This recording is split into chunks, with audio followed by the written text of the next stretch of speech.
Listen to me. I'll tell you what's going to come of you. You are going to grow up and be a strong, smart young woman. Go to school, meet a fine young man, have beautiful children of your own, and you're going to build wonderful things. And that is what is going to happen to you.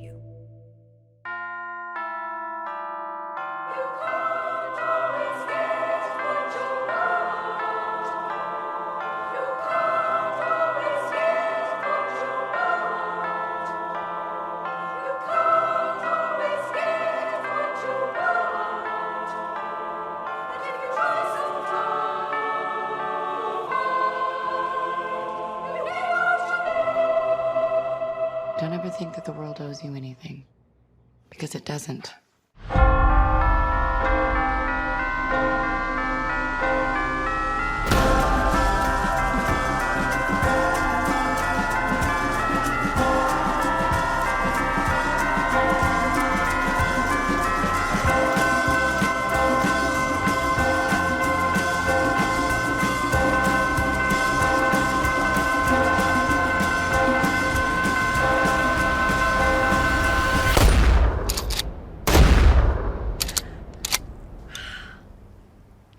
My name's Joy, by the way.